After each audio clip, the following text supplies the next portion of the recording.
You just ordered your favorite burrito bowl, and this is the first chance you've gotten to eat all day. You glance at your food, about to take a bite, but the red of the tomato reminds you of blood momentarily. This is when the thought strikes. Is there blood in your food? If you eat this food that may have blood in it, will you contract a deadly disease? Did someone put blood in the food intentionally to contaminate you? Maybe it wasn't blood at all. Maybe there was something far more deadly, like arsenic mixed into the rice. Perhaps you've wondered in passing if your food is contaminated, and then dismissed it as unlikely and let the intrusive thought pass by. This is usual. Someone with obsessive-compulsive disorder would likely stare at the food, trapped in this singular thought, knowing it is irrational, but not being able to let it go regardless, until the food grows cold and they go home hungry, the food left untouched and discarded.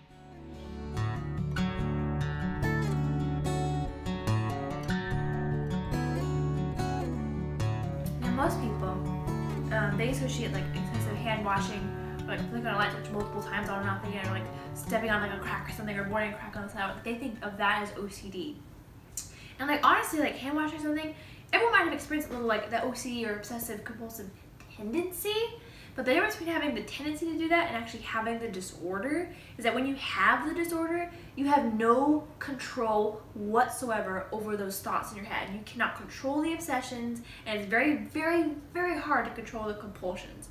Because like when I'm having a compulsion, I know what I'm doing. I know that's just me trying to cope with a bad thought in my head, but I can't stop because I'm so focusing on that gosh darn thought out of my head that the only compulsion is the only way I can think of to cope with it.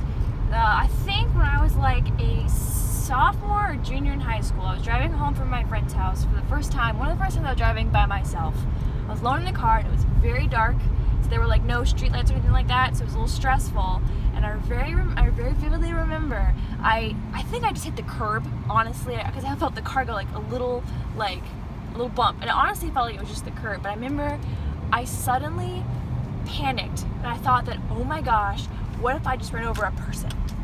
And I remember and it was a 40-minute drive home, 40-minute drive, and I was sitting there so panicked because I was like, what if I hit a person? And I just remember, I remember trying to tell myself, I was like, okay, if by Sunday no cop has come to your door, you're fine. And I really was like, as long as I don't see a cop by Sunday, we're good. I just hit the curb.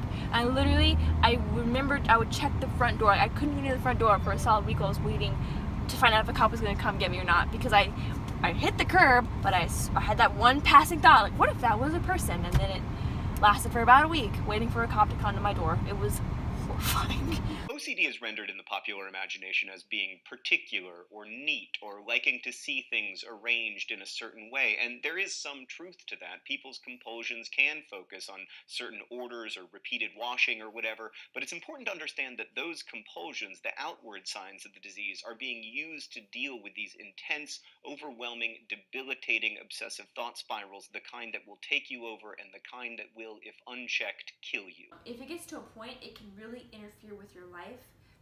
Especially for me, when I was first having it, like when I first knew what was going on, it really kind of it affected my friendships, it affected how I interacted with people, because if I ever had like a thought in a social situation, all I had to focus on was the thought in that moment. Like, I just had this horrible thought, oh my gosh, it was like with a friend, and I was like, I couldn't tell them that at the time. I was like, oh, so I'd be just panicking about it, and it would honestly, I would want to go home early. I'd avoid social events altogether sometimes, because having those obsessions was just so scary. Now, the thing you have to realize, like, say I thought that, like, the meat in my sandwich, like, maybe at the manufacturers, they poisoned it. Like, maybe I had that kind of thought. The thing is, I know that it's absolutely crazy, and I know that there's no logical way that is actually the case. I know it's insane, and I know it's not likely, but the thing about OCD is, you can't let it go anyway.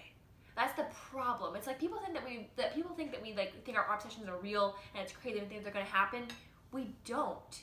We know that it's crazy. We know that it's not gonna happen, but we still can't get rid of it. And that's the hardest part, is that you know what's going on in your head is not real, but you still can't turn it off.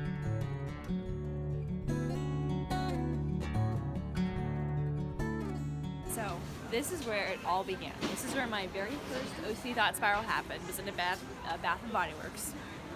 I remember I was at the cash register with my mother. She was buying, I think, a candle. And I looked at the cash register, and I remember thinking, what if it's like to rob that? And that was when I went, oh my gosh, I'm gonna be a criminal. And for at least a month, I would specifically angle myself behind my mother when she was checking out, so I would not see the cash register. Because if I saw like how they did it, I would break into the store and I would learn how to rob the cash register. So now everyone has those weird thoughts that go through your head, like, oh, I bet falling off this cliff would hurt a little bit, or I bet this would probably kill me if I jumped off this roof, you know? Like, you have those little thoughts, and you're like, oh, haha, that was weird, and you let it go. That is not the case for an obsessive-compulsive person. For an obsessive-compulsive person, when that thought kind of zips through your head, your brain goes, whoa, whoa, it grabs it, and is like, how dare you think this? And so then your brain like twists it and like spins it into like maybe like a worst case scenario, takes it in like a dark turn or something. It mangles it, and it becomes all you can think of. It's like, I just had this horrible thought, and then the question is like, does that make me a horrible person? It does not, but your brain makes you think it does, and it becomes it's like your brain gets clouded with that one that should have been just a passing thought. It becomes your only thought.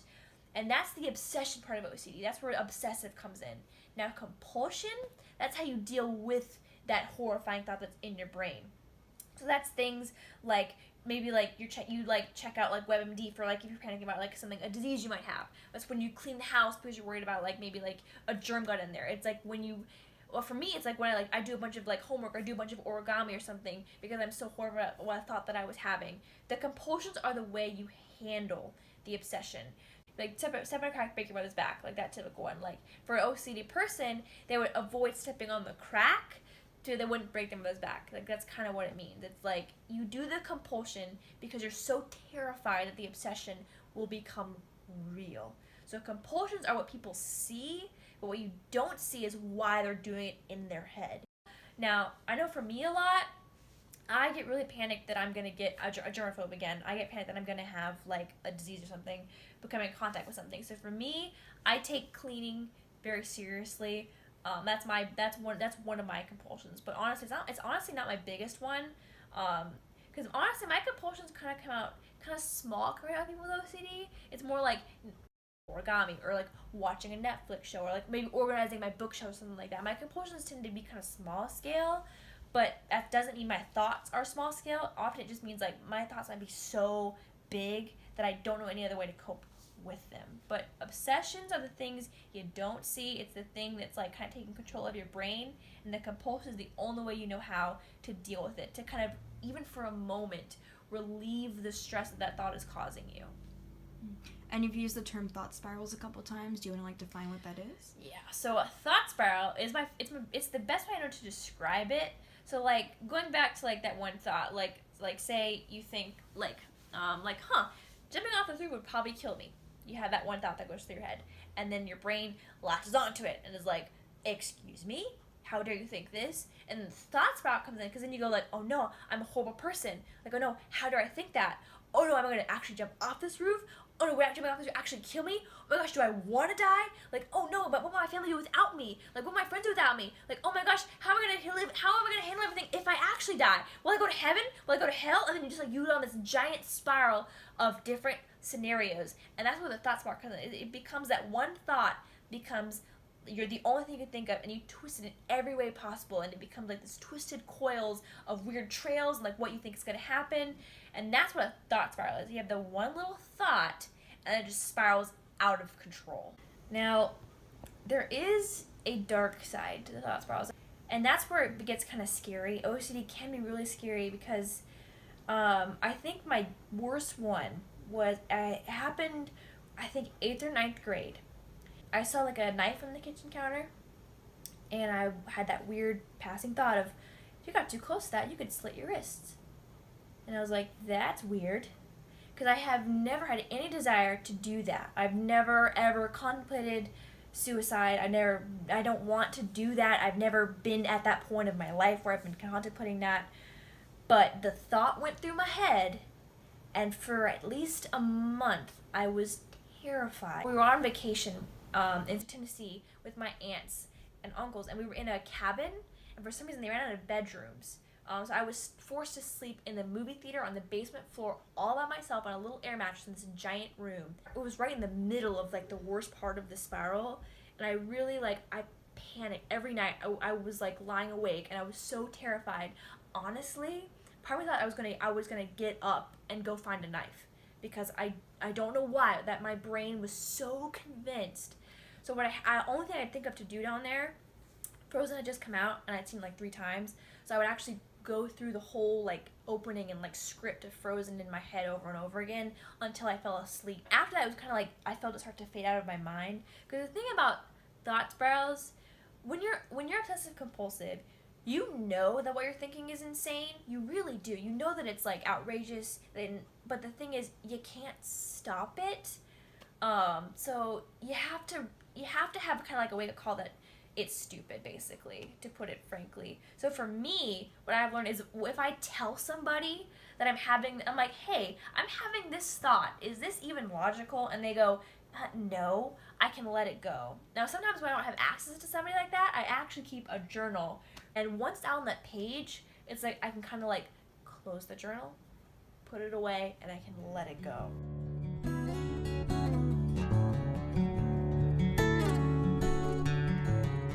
For me, one of the best ways that I ever learned to kind of see that my OCD actually might be used in a positive light was when I was a sophomore in high school. My theater director asked me if I wanted to become stage manager for our theater troupe. Now, what stage manager meant, for anyone who doesn't know, is you kind of run the entire tech side of things. So you were in charge of the entire like writing crew who moves the sets pieces on and off stage. You're in charge of like the props crew. You are technically in charge of like the sound booth and everything like that. Like everyone else is under you when it comes to the tech area. I was one of only maybe like 3 people in the entire troupe that was kind of introverted and that had like an OCD and that knew how to organize. And actually, people really loved that part. Like, it became people really respected me because they knew that I could get things done. I took very seriously detailed notes because I was so worried about like missing something important that I just wrote down everything. And my director really appreciated it. It was one of those first moments where I was kind of like, oh my gosh, this can be a positive thing. And so it was I think it was one of the first times for me that I kind of used my OCD in a positive way, and I actually appreciated having it. Like, OCD is part of who I am. It makes up a huge part of my brain. There's no denying that. And rather than like trying to like freak out about it all the time, I've learned how actually to embrace its positive sides and understand that like it does have its negative sides and how to deal with that in a positive way. And I think theater was one of the best things I could have ever done to help me get to that point.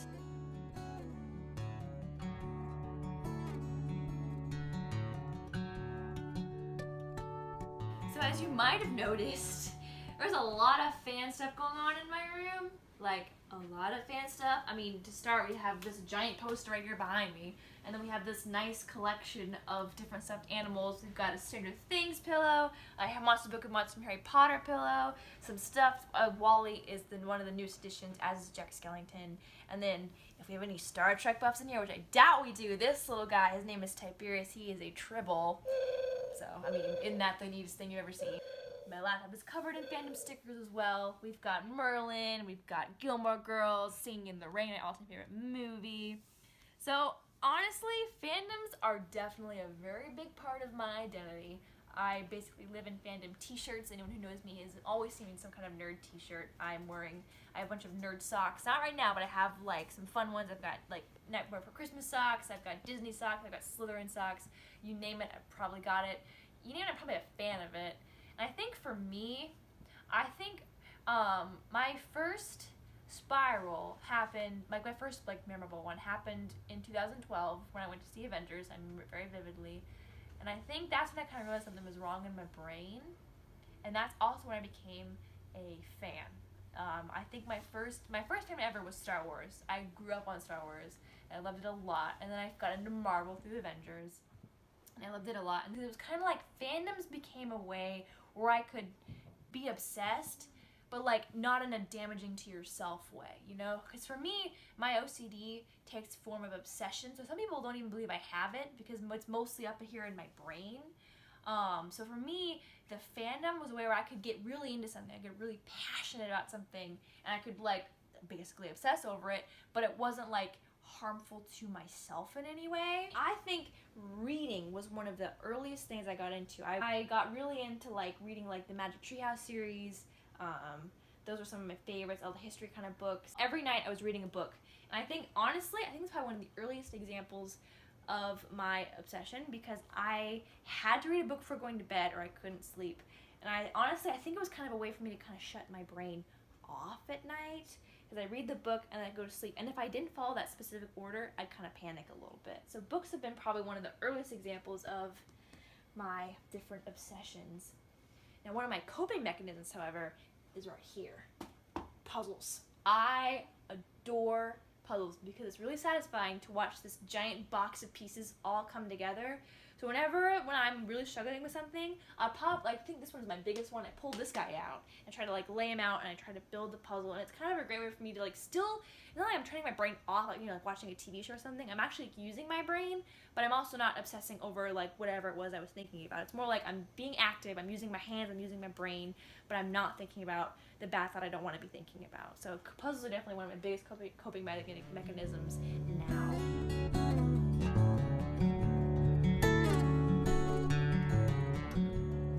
So what would you say is one of the earliest examples of your OCD looking back?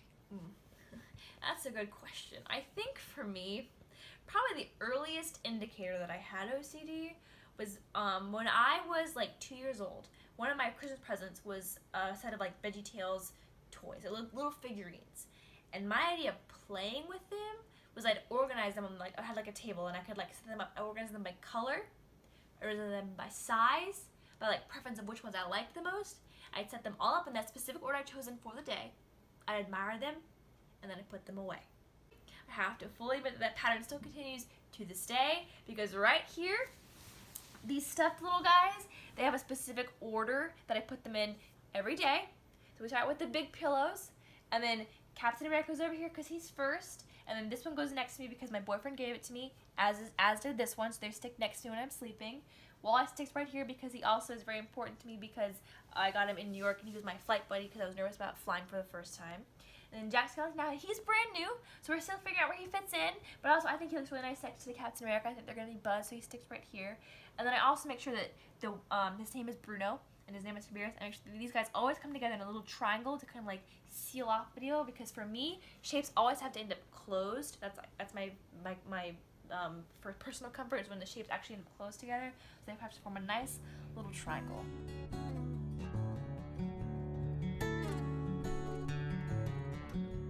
I was working at a little vending cart, and I sold things like chips, beer, and like maybe like some juices and that kind of stuff. And a guy came up to me and he ordered chips and a beer. And then he went around the park. It didn't seem like another like 20 minutes. And he comes up to me again and orders the exact same chips and the exact same beer. And he goes to the park another time. I don't see him again for maybe 30 minutes this time. And he comes to me a third time and he orders the chips and a beer. He looks at me and he's like, I'm so sorry. He's like, I'm OCD and I don't know how to do anything else right now but just order these chips and a beer. And I was like, me too. Like, it's okay. Like, and he's like, oh my gosh. He's like, I'm freaking out. I don't know where a bathroom is and I can't wash my hands. It's driving me crazy. And I was like, I've got you. I know where they all are in the entire park. And I pointed into the one he was close to. I pointed into the one he goes like later on in the day, because he literally was like, I could see he was like actually kind of freaking out that he couldn't wash his hands because he was eating food, but he hadn't washed his hands yet. He's like, everything here is so dirty. And I was like, don't worry, I know. And I was like, I work here now. I'm gonna have to know how to cope with it when you have to be in the theme park and have OCD. But he really did. I think she came up for a fourth time and ordered the chips and the beer again, because he didn't know what else to do. And it was something he found comfort in the chips and the beer. He knew he could do it comfortably, but he just kept doing it over and over and over again.